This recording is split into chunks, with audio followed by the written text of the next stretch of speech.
Helmet இல்லாமல் நைட்டில் drive போகணும். ஏஆர் ரஹ்மானும் அவங்களும் ஹெல்மெட்டே போட்டுக்கூடாது, 2 பேரும் ஜாலியாக ட்ரைவ் போகணும் அப்படிலாம் அவங்க சொல்லியிருக்காங்க நைட்டில். இதெல்லாம் ஏஆர் ரஹ்மானால் செய்ய முடியாது. போனதாக கூட அதில் சொல்லியிருக்காங்க சில இடங்களில். அது கட்டணம் தெரியல. மனைவி பேசுனது என்னன்னா, சுஹாசினி மேடம் கேட்பாங்க, எப்படிப்பட்ட மனிதர் ஏஆர் ரஹ்மான் அப்படின்னும் போது அவர் நல்ல அப்பா, நல்ல கணவர், ஆனால் தலை சிறந்த சன் அப்படின்னு சொல்லியிருப்பாங்க. அதில் என்ன பொருள் புரியுதுன்னா, ஒரு பெஸ்ட்டு ஹஸ்பண்டு, அதாவது ஒரு உலக சிறந்த ஹஸ்பண்டுன்னு சொல்லலை, அவங்க உலக சிறந்த மகன் அப்படின்னு சொல்லியிருக்காங்க. அப்படின்னா அவங்க பெஸ்ட்டு ஹஸ்பண்டுன்னு சொல்லியிருக்கலாம்ல, சொல்லலை. ஏன் சொல்லலைன்னா, கிட்டத்தட்ட 29 வருஷம் அவங்க மன வாழ்க்கையில் தொடர்ந்து இருந்திருக்காங்க. 3 குழந்தைங்க இருக்காங்க. 2 பெண் குழந்தை, ஒரு ஆண் குழந்தை இருக்காங்க. ஒரு பெண் குழந்தைக்கு இப்போ சமீபத்தில் கல்யாணமும் பண்ணி கொடுத்துட்டாரு. அங்கே கூட நம்ம ஒரு முக்கியமான விஷயம் பேசணும். அது என்ன அப்படின்னு, எல்லாத்துக்குமே பார்ட்டி எல்லாத்துக்கும் பார்ட்டின்னு வந்தால், எல்லா பார்ட்டியிலும் என்ன பண்ணுறாங்க, ஒரு ஸ்டார் ஹோட்டலில் வச்சுக்கிறாங்க, ஒரு தனி ரூமில் வச்சுக்கிறாங்க, தனி அதாவது ஈசிஆரில் ஒரு வீட்டுக்கு பிடிச்சி வச்சுக்கிறாங்க. பப்பு பார் கல்ச்சர்லாம் வந்ததுக்கப்புறம் பார்ட்டியில் ட்ரிங்க்ஸ் சாப்பிட்டு நீங்கள் போகும்போது யார் கையை நீங்கள் யாரை கூட்டிகிட்டு போகிறீங்கன்னு மனைவி நினச்சி இன்னொருத்த மனைவி கையை நடக்க தானே செய்யும். போதையில் நீங்கள் என்ன செய்கிறீங்கன்னே தெரியாது. ஒரு மனுஷன் போதைக்கு அடிமையிட்டான்னா மிருகமாக மாறிடுறான். அப்போ என்ன நடக்கும்? இப்போ நீங்கள் அப்படியே போவீங்க, வாமா அப்படின்னு கையை பிடிப்பீங்க, திரும்பி பார்த்தா வேற ஒருத்தன் பொண்டாட்டியோட கையாக இருக்கும். என்ன செய்ய முடியும்? அப்போ அந்த பொம்பளை. இது போன்ற எக்ஸ்க்ளூசிவான வீடியோக்களை தொடர்ந்து காண மீடியா சர்க்கிள் சேனலை சப்ஸ்கிரைப் பண்ணுங்கள்.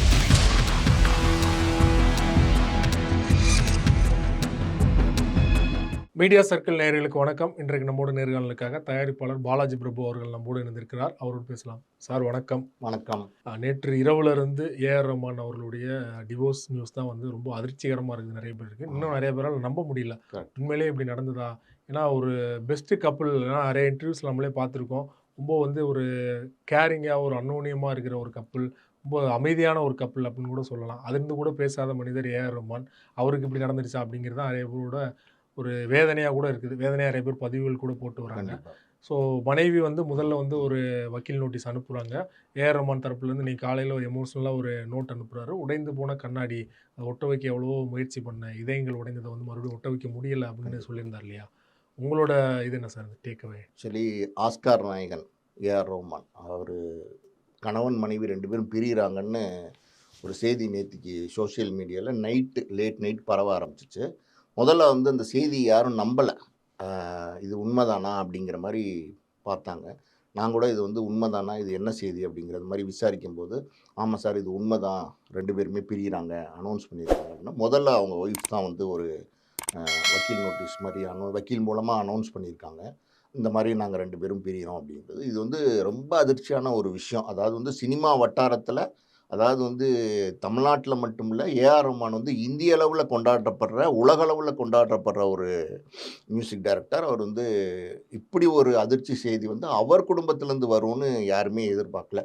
நிறையா டைவர்ஸுகள், பிரச்சனைகள் ஏகப்பட்ட, அதாவது மியூசிக் டைரக்டர், வேற ஆளுங்க, அப்புறம் நடிகர்கள், நடிகைகள், இந்த டைவர்ஸ்லாம் சமீபத்தில் நிறைய வந்துக்கிட்டு இருக்கு.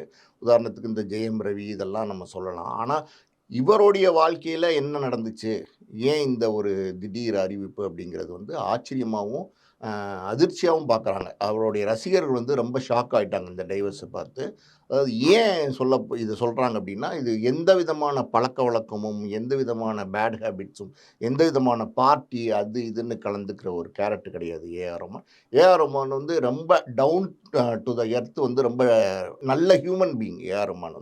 அது மட்டும் இல்லை, அவர் ஒரு க்ளீன், மிஸ்டர் க்ளீன் அப்படின்னு சொல்லக்கூடிய ஒரு பர்சனாலிட்டியாக இன்றைக்கி சினிமாவில் அவர் இருந்துக்கிட்டு இருக்காரு.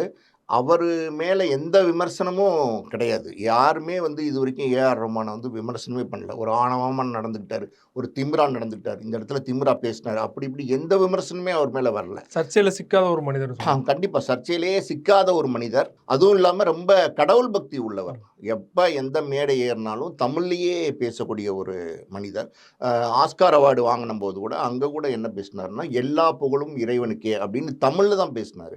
இந்த மாதிரி நம்ம தமிழராக இருக்கிறவர் உலகளவில் நம்ம தமிழை பற்றி, நம்மளோட தமிழ் பெருமையை பரப்புற மாதிரி தமிழ்லேயே பேசக்கூடிய ஒரு நாயகனாக ஏஆர் ரஹ்மான் இருக்கார். இப்படிப்பட்ட ஒரு கேரக்டர் சிக்கலான ஒரு சூழ்நிலை அவருக்கு வந்திருக்கக்கூடாது. அதுதான் என்னுடைய கருத்து. ஏன் வந்துச்சு என்ன அப்படிங்கிறது எனக்கு தெரில. நான் கேள்விப்பட்ட வரையில் என்ன சொல்கிறாங்க அப்படின்னா, அவங்களுடைய ஒய்ஃப் அவங்க குஜராத் பேஸ்டு முஸ்லீம் அவங்களுக்கும் ஏஆர் ரஹ்மானுக்கும் காதல் திருமணம் நிறைய பேர் சொல்கிறாங்க. அது கரெக்ட்டா எனக்கு தெரியல. ஆனா முதல்ல ஏஆர் ரஹ்மானும், அவங்க ஒய்ஃபும் மவுண்ட் ரோட்ல ஒரு தர்கா இருக்கு இல்லையா? அந்த தர்காக்கு ஏஆர் ரஹ்மான் அப்ப போவாரு. அப்ப போம்போது அவங்களும் அந்த இடத்துக்கு வந்திருக்காங்க. 2, 3 தடவ 4, 5 தடவ அவங்க தொடர்ச்சியா அவங்கள பார்க்குற சூழ்நிலை இவருக்கு ஏஆர் ரஹ்மானுக்கு ஏற்பட்டிருக்கு. இப்ப திருமண வயசுல இருந்த ஏஆர் ரஹ்மானுக்கு இவங்கள நம்ம கல்யாணம் பண்ணிக்கலாமா? அப்படிங்கிற ஒரு எண்ணம் வந்திருக்கு. இந்த இடத்துல முக்கியமா ஒரு விஷயம் சொல்லணும். அது என்னன்னா, அவரே சொல்லியிருக்காரு, அவருடைய ஸ்டுடியோல பாடுறதுக்கு வரவங்க, வேற கோரஸ்க்கு வரவங்க, இந்த பெண்களை எல்லாம் அவர் ஏறெடுத்து கூட பார்த்ததில்ல. நான் ரொம்ப வெட்கப்படுவேன் பெண்கள தலை நிமிர்ந்து பார்க்குறதுக்குன்னு சொல்லியிருக்காரு. அவ்வளவு டீசென்ட்டான ஒரு ஃபோட்டோ பர்சனாலிட்டி. எடுத்தா கூட டிஸ்டன்ஸோட தான் ஃபோட்டோ எடுப்பாங்க. ஆமா. பயங்கரமா. யாரோடையும் அந்த மாரி அதாவது நம்ம எங்கேயுமே ஏஆர் ரஹ்மான தப்பா சொல்ற மாரி ஒரு ஒரு சின்ன ஒரு நிகழ்ச்சியோ, ஒரு ஃபோட்டோவோ, இல்ல ஒரு மேடை ஏறி பேசிட்டாரோ, இல்ல ஒரு இன்டர்வியூ குடுத்துட்டாரோ அப்படி சொல்லவே முடியாது. அந்த அளவுக்கு ஒரு நல்ல மனிதர். அதாவது இயல்பா எல்லாரோடையும் அதாவது எல்லாரோடையும் சாதாரணமா இயல்பா பழகக்கூடிய மனிதர். இவ்வளோ தூரம் ஒரு ஆஸ்கார் அவார்டு 2 ஆஸ்கார் அவார்ட தட்டிட்டு வந்துட்டாரு. எல்லாம் நம்ம இருந்தால் கூட, அவர் எல்லாரோடையுமே இயல்பாவும், ரொம்ப தன்மையாவும் பழகக்கூடிய ஒரு பெர்சனாலிட்டி ஏஆர் ரஹ்மான பொறுத்தவரைக்கும். அதெல்லாம் அவருக்கு பெரிய ப்ளஸ்ஸு. அவங்க மனைவி அந்த மேட்டருக்கு நம்ம வருவோம். அவங்க அப்ப கூட அவர் என்ன செஞ்சிருக்காரு, அவங்க அம்மாட்டயும், தங்கச்சி அவங்கட்டலாம் சொல்லியிருக்காரு. இந்த மாரி நான் ஒரு பொண்ண பார்த்துருக்கேன். எனக்கு பிடிச்சிருக்கு. அவங்கள போய் நீங்க பேசுங்க அப்படின்னு சொல்லும்போது, அவங்க அம்மாவும், தங்கச்சியும் அவங்க வீட்டுக்கு போயிருக்காங்க. அவங்களுடைய மனைவி வீட்டுக்கு போய் பெண் கேட்டு தான் இந்த கல்யாணம் அமைஞ்சிருக்கு. லவ் மேரேஜ் அப்படிங்கிறது சரியான தகவல் கிடையாது. அதாவது 2 பேரும் பார்த்துருக்காங்க. 2 பேருக்கும் சரி கல்யாணம் பண்ணிக்கலான்னு ஒரு எண்ணங்கள் இருந்திருக்கு. அப்போ நான் மேரேஜ் பண்ணிக்கவா உன்னையன்னு அவர் கேட்டிருக்காரு. அப்போ அவங்க சொல்லியிருக்காங்க, "நீங்க எங்க வீட்ல பேசுங்க." அப்படின்னு சொல்லும்போது வீட்ல பேசி முறைப்படி 2 குடும்பமும் சம்மதம் தெரிவிச்சு தான் அந்த கல்யாணம் நடந்துச்சு. அதனால இது லவ் மேரேஜ் கிடையாது. முதல்ல அத நான் சொல்லிக்கிறேன். 2 பேரும் சேர்ந்ததுக்கப்புறம் அவங்களுக்கு இன்னைக்கு 3 குழந்தைங்க இருக்கு. 3 குழந்தைங்களும் பார்த்தீங்கன்னா, எல்லாருக்கும் எல்லா விதமான சுதந்திரமும் குடுத்துருக்காரு. இப்போ ஒரு பையனையும் பார்த்தீங்கன்னா, எந்தவித சர்ச்சையிலயும் சிக்கினவர் கிடையாது. நெறைய பிரபலங்களோட பசங்க கார்ல போறாங்க, ஆக்சிடென்ட் பண்றாங்க, தண்ணி அடிக்கிறாங்க, கிளப்புக்கு போறாங்க, பாருக்கு போறாங்க. இந்த மாரியான விஷயங்கள்லாம் வருது. இதே மாரி ஒரு பாடகருடைய பையன் கூட ஏகப்பட்ட பிரச்சனைகள். ஒருத்தர அடிச்சிட்டாரு. சமீபத்தில கூட ஒரு ஆமா. சர்ச்சையாச்சுல்ல. அந்த மாரியான பிரச்சனைகள் எதுவுமே அவர் பசங்க மேலயெல்லாம் எந்த ஆம்பள பையன் மேல கூட வந்ததில்ல. காரணம் அவ்வளோ டீசென்ட்டா அவர் வளர்த்துருக்காரு. அவருடைய பண்பு அவர் பசங்ககிட்ட எல்லாம் இருக்கு. இப்ப இன்னொரு விஷயமும் சொல்லணும். அதாவது இஸ்லாம் முறைப்படி பார்த்தீங்கன்னா, ஒரு பெண் வயதுக்கு வந்துட்டா, அது ஒரு கொஞ்சம் மெச்சூர்ட் ஆன ஸ்டேஜுக்கு வந்துட்டா, பிற ஆண்கள் அவங்கள அதாவது முடிய கூட பார்க்கக்கூடாது. அந்த சமுதாயத்தில அப்படி ஒரு இது இருக்கு. அத மதிச்சு அவங்க அந்த பர்தா ஃபுல்லா போட்டுப்பாங்க. அது அவங்க கல்ச்சர். அந்த கல்ச்சர் படி அவர் ஒரு மகள பார்த்தீங்கன்னா, அவங்க ஃபுல்லா பர்தாலாம் போட்டிருப்பாங்க. அவங்க அந்த முகத்த மட்டும் தான் காட்டுவாங்க. அந்த மாரி அவங்க இருக்காங்க. இன்னொரு மகள் பார்த்தீங்கன்னா, மாடர்ன் ட்ரெஸ்லாம் போட்டிருப்பாங்க. அவங்களுடைய விருப்பம் அதுவா இருக்கும்னு நெனைக்கிறேன். அத கூட அவர் அப்ஜெக்ட் பண்ணல. இவ்வளவு மதம் பின்பற்றக்கூடிய அவர் கூட, அத அவர் சரி நம்ம மக ஆசைப்படுறாங்க, இருக்கட்டும்னு நெனச்சிருக்காரு. சின்ன மகள் பொண்ணு. மீது திணிக்கல அத. திணிக்கல. அதான் கரெக்ட்டான வார்த்தை அவர் திணிக்கல. ஆனா நியாயமா பர்தா போடணும், இஸ்லாம் மதப்படி. ஆனா அவர் மகள் மீது திணிக்கல. சரி பரவால்ல அப்படின்னு விட்டுட்டாங்க. இந்த மாரி நெறைய அதாவது உரிமைகள், அதாவது அவங்களுடைய விஷயங்கள்ல நம்ம தலையிடக்கூடாது அப்படிங்கிறதுக்கு இதெல்லாம் ஒரு உதாரணமா சொல்லலாம். அது மாரி அவங்களுடைய மனைவி சுஹாசினிய ஒரு பேட்டி எடுத்திருப்பாங்க. அதில அவங்க மனைவி பேசும்போது, இதே தான் இந்த கருத்து நான் கல்யாண மேட்டர் கூட இதே கருத்து தான் சொல்லியிருப்பாங்க. அப்புறம் இன்னொரு விஷயம் அவங்க மனைவி பேசினது என்னன்னா, சுஹாசினி மேடம் கேட்பாங்க, "எப்படிப்பட்ட மனிதர் ஏஆர் ரஹ்மான்?" அப்படின்னும்போது, அவங்க ஒரு விஷயம் சொல்லியிருப்பாங்க. "நல்ல அப்பா, நல்ல கணவர். ஆனா, அதாவது ஒரு தலை சிறந்த ஒரு சன்" அப்படின்னு சொல்லியிருப்பாங்க. அதில என்ன அதிலேருந்து பொருள் புரியுதுன்னா, அவங்க அம்மா மேல ரொம்ப மரியாதையும், ரொம்ப பாசமும் கடைசி வரைக்கும் வச்சிருந்தாரு ஏஆர் ரஹ்மான். சமீபத்தில தான் அவங்க இறந்து போயிட்டாங்க. அந்த தாய் மீது காட்ட வேண்டிய பாசம் இருக்கு இல்லையா? அது எந்த சூழ்நிலையும் ஏஆர் ரஹ்மான் விட்டுக் குடுத்ததே இல்ல. அவங்களுக்கு அது ஒரு வருத்தமா இருந்திருக்குமா என்னன்னு தெரியல. ஏன்னா, அவங்க அந்த பேட்டியில சொல்லும்போது, ஒரு பெஸ்ட் ஹஸ்பண்ட் அதாவது ஒரு உலக சிறந்த ஹஸ்பண்ட்ன்னு சொல்லல அவங்க. உலக சிறந்த மகன் அப்படின்னு சொல்லியிருக்காங்க. அப்படின்னா அவங்க பெஸ்ட் ஹஸ்பண்ட்ன்னு சொல்லியிருக்கலாம்ல. சொல்லல. ஏன் சொல்லலைன்னா, அவங்களுக்கு அதெல்லாம் மனசுல இருக்கு. இதுலேருந்து நம்ம எடுத்து புரிஞ்சுக்கிற விஷயம் என்ன அப்படின்னா, அவங்களுக்குள்ள வந்து தாய் மீது ஜாஸ்தி பாசம் காட்டக்கூடியவரு அப்படிங்கிறத நம்ம எடுத்துக்கிறதா? இல்ல வந்து தன் மீது அதிகமா அன்பு செலுத்தலை அப்படின்னு நம்ம எடுத்துக்கிறதான்னு தெரியல. ஆனா ஏதோ ஒரு விரிசலுக்கான கோடு நமக்கு தெரியுது. அது மட்டும் இல்லாம பார்த்தீங்கன்னா, ஹெல்மெட் இல்லாம நைட்ல டிரைவ் போணும். ஏஆர் ரஹ்மானோட. ஏஆர் ரஹ்மானும் அவங்களும் ஹெல்மெட்டே போட்டுறக்கூடாது. 2 பேரும் ஜாலியா டிரைவ் போணும். அப்படிலாம் அவங்க சொல்லியிருக்காங்க நைட்ல. இதெல்லாம் வந்து ஏஆர் ரஹ்மானால செய்ய முடியாது. போனதா கூட அதில சொல்லியிருக்காங்க சில இடங்கள்ல. அது கரெக்ட்டா நமக்கு தெரியல. ஆனா ஏஆர் ரஹ்மான் மாரியான ஒரு பெர்சனாலிட்டியா இருக்கிறவரு, சினிமால பிரபலமா இருக்கிறவரு, அந்த மாரி ஒரு பைக் டிரைவ்லாம் அவரு தினம் தினம் போ முடியுமா? அப்படின்னா, அதுக்கு சாத்தியம் கிடையாது. இப்போ ஒரு எக்ஸ்பிரஸ் அவென்யூ மால்லயோ, இல்ல ஒரு சூப்பர் மார்க்கெட்லயோ போயி புருஷங்க வந்து இந்த பாத்திரம் இது கூடைய தூக்கிட்டு போவாங்க. மனைவி வந்து இந்த ரின்னு, சர்ஃப் அப்படின்னு எடுத்து போட்டு வருவாங்க. இந்த பிஸ்கட்டு, சாக்லேட்டு, நியூட்ரலா எல்லாம் எடுத்துட்டு போட்டு போவாங்க. இந்த மாரி எல்லாம் நம்ம வந்து அவங்க கிட்ட இருந்து எதிர்பார்க்க முடியாது. அவங்க வெளியிலே வர முடியாத ஒரு சூழ்நிலையில இருக்காங்க. இப்ப ரஜினிகாந்தே எடுத்துக்கங்க. அவர் சும்மா நம்மளுடைய மவுண்ட் ரோட்ல நடந்து போ முடியுமா இன்னைக்கு? இல்ல வேற யாராவது பிரபலம் நடந்து போ முடியுமா? இந்த மாரி அவங்களுக்கு சில சூழ்நிலைகள் வந்துருது. அதாவது பிரபலம் ஆனதுக்கப்புறம். அதே மாரி ஒரு நெருக்கடியில தான் ஏஆர் ரஹ்மானும் இருக்காரு. இன்னைக்கு ஏஆர் ரஹ்மான் வந்து எல்லா பொது இடத்துக்கும் சகஜமா வர முடியாது. அவங்க மனைவி அந்த மாரி ஒரு சின்ன சின்ன ஆசைகள கூட அவங்க எதிர்பார்க்கலாம். அதாவது சின்ன சின்ன ஆசைன்னு அவரே ஒரு பாட்டு பாட்டாரு. அந்த பாட்டுல தான் அவர் ஃபர்ஸ்ட்டு ஹிட் ஆக ஆரம்பிச்சார் ரோஜால. அப்படிப்பட்ட அவருக்கே அவருடைய மனைவியோட சின்ன சின்ன ஆசைகள பூர்த்தி செய்யாம முடியாம போச்சோ அப்படிங்கிறது ஒரு டவுட்டு. ஏன்னா நான் குற்றமா சொல்லல, குறையாவும் சொல்லல.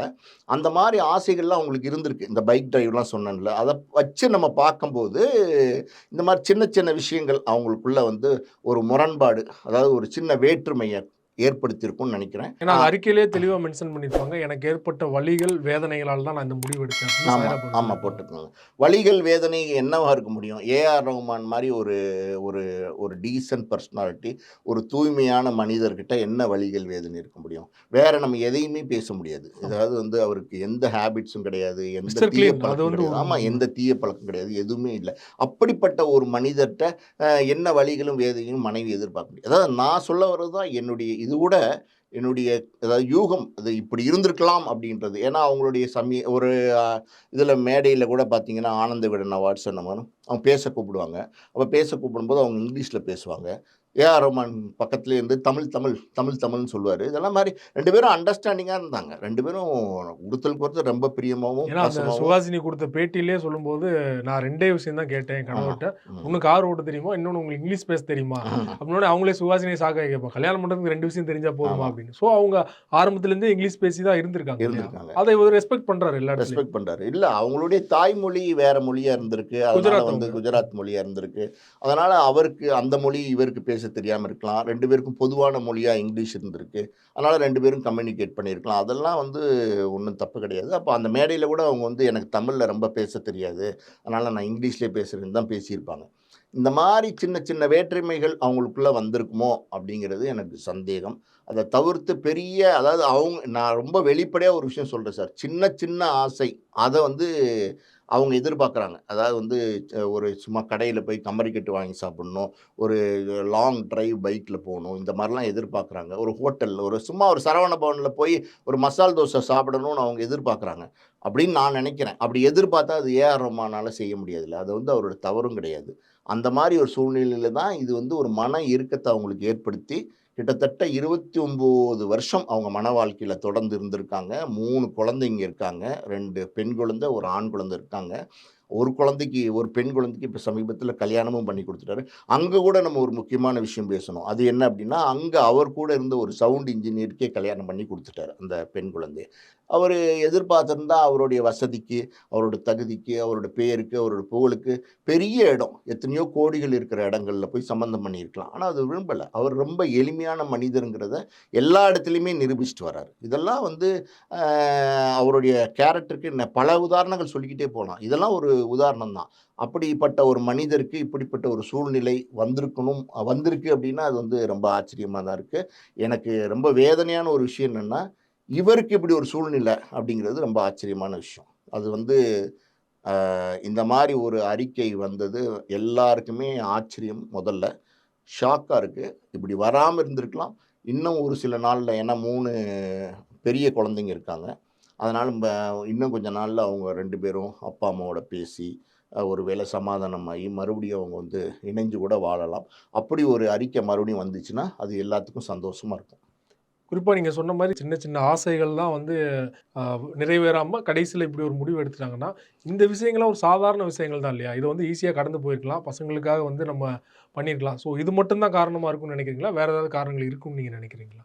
இது எனக்கு எனக்கு தெரிஞ்சு நான் சில விஷயங்கள் அதாவது பேட்டிகள் அதெல்லாம் பார்க்கும்போது, உங்களுக்கு வந்து சின்ன சின்ன விஷயமா இருக்கலாம். எனக்கு வந்து சின்ன சின்ன விஷயமா இருக்கலாம். அந்த பெண்மணி அவங்களோட மனைவிக்கு அது எப்படி இருக்குன்னு ஓகே. நமக்கு சொல்ல முடியல. அவங்களுக்கு அந்த ஆசைகள் நியாயமானதா இருக்கலாம். ஏன்னா அந்த நியாயமானதாவும் இருக்கு. ம். நியாயமானது தான் நான் சொல்லுவேன். ஏன்னா அந்த விஷயங்கள் வந்து இவரால செஞ்சு கொடுக்க முடியாத ஒரு இப்ப ரஜினிகாந்தும், லதா ரஜினிகாந்தும் நடந்து போ முடியுமா ஒரு இடத்துக்கு? அந்த மாரி தான். 2 ஓகே. பேரும் சேர்ந்து சின்ன சின்ன விஷயங்கள் சார். இதெல்லாம் வந்து அவங்களுக்கு பண்ணிக்க முடியலையே, நம்ம போ முடியலையே, இப்படியெல்லாம் வாழ முடியலையே அப்படின்னு ஆசைப்படலாம். அதாவது கோடீஸ்வரனா இருந்தா கூட, அ வ ஏதாவது ஒரு சின்ன ஒரு ஹோட்டல்ல போய் உட்காந்து பழைய சோறு சாப்பிடலாம். பழைய மீன் குழம்பு, நேத்து வச்ச மீன் குழம்பு சாப்பிடணும்னு ஆசைப்படலாம்.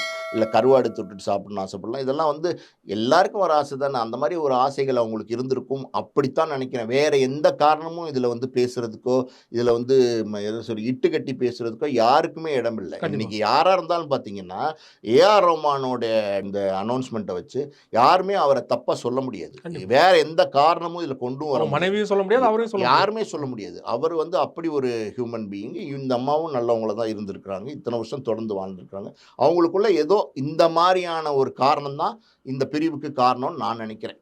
குறிப்பா அந்த அறிக்கையிலே பார்த்தீங்கன்னா, முன்னாடியே சொன்னது மாரி வலி, வேதனைகள்னு சொல்லியிருக்காங்களே தவிர வந்து, கிட்டத்தட்ட 28, 29 ஆண்டுகள் சேர்ந்து பயணிச்சிருக்காங்க. 3 ஆமா. குழந்தைகள் இருக்கு. சந்தோஷமான நினைவுகள் இருக்கும் இல்லையா? அந்த மாரி கூட டிவோர்ஸ் லெட்டர்ல நெறைய பேர் நம்ம பார்த்துருக்கோம். பிரியும்போது கூட வந்து நல்லா ஹேப்பியா பிரிஞ்சிருக்காங்க. ஆமா. ஸோ இந்த இடத்துல வந்து இவங்க ஒரு நெகட்டிவா ஒரு ப்ரொஜெக்ட் பண்ற மாரி ஒரு தாட் வருது இல்லையா? அத எப்படி நீங்க பார்க்குறீங்க? நெகட்டிவா ப்ரொஜெக்ட் பண்ற மாரி ஒரு தாட் இல்ல சார். நான் ஒரு விஷயம் சொல்றேன் கேளுங்க. ஏன்னா பாசிட்டிவா சி ஏஆர் ரஹ்மான் அவர்கள பத்தி எந்த விஷயமும் அதுல இல்ல. அதனால நான் கேட்கிறேன். அவங்களுக்கு ஏற்பட்ட ஒரு வேதனைகள தான் அவங்க வெளிப்படுத்தி ம். சாதாரணமா தான் எழுதியிருக்கிறாங்க. அவங்கள வேற ஒண்ணும் பெரிய குற்றச்சாட்டுலாம் அவங்க வச்சு வைக்கல. எழுதல. அலிகேஷன்ஸ் சாதாரணமா எதுவும் தான் இல்ல. ஆமா. எழுதியிருக்காங்க. இப்ப 2 பேரும் பிரியிறாங்கன்னு சொல்றாங்க இல்லையா? அவங்க 2 பேரும் பிரியறதுக்கு ஏதாவது ஒரு காரணம் சொல்லணும்ல. எந்த காரணமுமே இல்ல. நாங்க சந்தோஷமா இருக்கோம். ஆனா நாங்க டைவர்ஸ் பண்ணிக்கிறோம். ம். ஜாலியா அவர் ஒரு பக்கம் போவாரு, நான் ஒரு பக்கம் போவேன்னு யாராவது சொல்லுவாங்களா? பிரியறதுக்கு ஒரு காரணம் இருக்குல்ல. இப்ப நண்பர்களாவே இருக்கட்டுமே, ரொம்ப க்ளோஸ் ஃப்ரெண்ட்ஸா இருப்பாங்க. அவங்க ஏதாவது ஒரு காலகட்டத்தில ஒரு 40 வருஷ நண்பர்களா இருப்பாங்க.